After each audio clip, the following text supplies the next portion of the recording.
So I had a patient last week ask me about Policosanol. What is it? Does it work? How does it work if it does work? Why is so much of it being sold?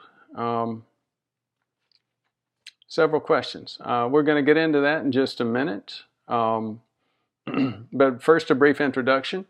I'm Dr. Ford Brewer, PrevMed, heart attack, stroke, disability, dementia prevention. So Policosanol. Policosanol is basically, it's a generic term. It's for a mixture of long-chain fatty acids or plant waxes. Basically, they're getting waxes out of plants.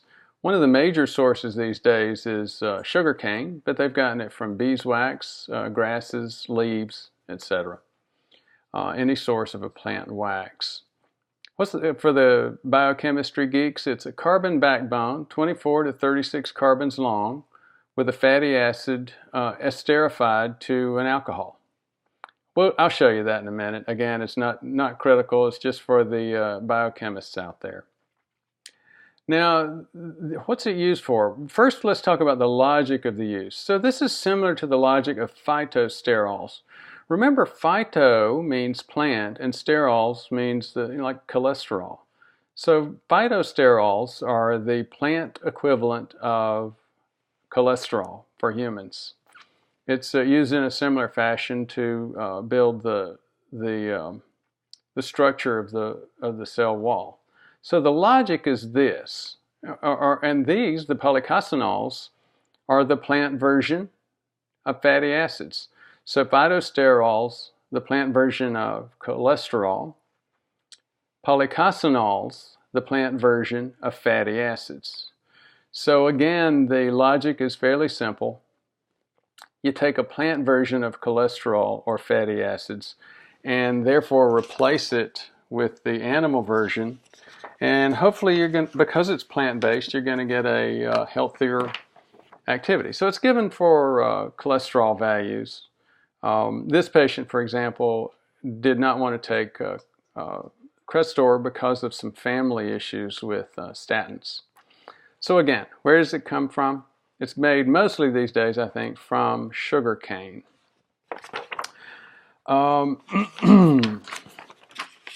Those of you, again, whenever I do these videos on supplements, I usually tend to get a lot of reaction, a lot of passion out there about supplements. And the reality is, I think there are reasons why most supplements are touted and used. I think most of the supplements do have some impact, and often in the direction that people think. For one reason or another, they may not have been as lucky as the other supplements. For example, I think policosanols have not been or phytosterols were not as lucky as red rice yeast. You know, red rice yeast was found to have an impact on cholesterol, and that ended up becoming statins. Now, I think there may be more than luck there. I think there may also be a significantly increased impact on statins. On cholesterol and fatty acid metabolism for statins or red rice yeast compared to, again, policosanols or phytosterols. So what are the potential metabolic impacts? Well, they're supposed to decrease production of cholesterol by the liver. They're supposed to potentiate or create potential breakdown of LDL, bad cholesterol. Those would both be good things if you had high cholesterol. They're also supposed to decrease platelet stickiness. So again, all things that would be very important for someone who has plaque, a cholesterol problem, and heart attack and stroke, cardiovascular inflammation damage. For most of us, this isn't going to mean anything at all, but for, again, the biochemistry geeks, this is very simply, this is what the molecule looks like. That's a carbon here and an N number of carbons. Again, if you remember that it's a 24 to 36 chain carbon, this part is 23 to 31, or to 35. and then a hydroxyl group, oxygen and hydrogen, off the end. Again, formed from a fatty acid into an alcohol. Now, let's just talk for a second about safety and cautions.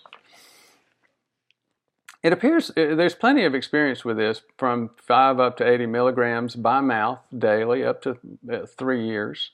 You do see some things: skin irritation, rash, upset stomach, nausea, weight loss. You don't see this reliably, and most people that take it don't have these problems. There's also been reports of insomnia, drowsiness, headaches. Again, I'm not worried about any of these. This is sort of a garden variety set of reactions that you tend to see to any medication, over-the-counter or prescription. How about during pregnancy? There's really no information, so I don't think I'd be careful about taking it with pregnancy. Now, here's, I think, one of the bigger issues. Because of that potential for decreasing bleeding, or increasing bleeding, decreasing platelet aggregation, most folks who have cardiovascular inflammation are going to be either on a blood thinner or a platelet medication like aspirin. So, if that's the case, then I think that's the major risk that you have to be concerned about. Making sure that you don't overdose yourself with multiple mechanisms of antiplatelet and bleeding side effects. Surgery, obviously the same sort of thing. If you're planning surgery and you're taking something which decreases platelet function, you have to be careful. And obviously if you're taking aspirin or blood thinners. Now, again, when I do these, you get a lot of passionate reply. There's a lot of people with a lot of focus on supplements who believe strongly in it. If you've got history with Policosanol, if you know something about it, sources, if you have corrections for my video, please comment below. Thank you very much.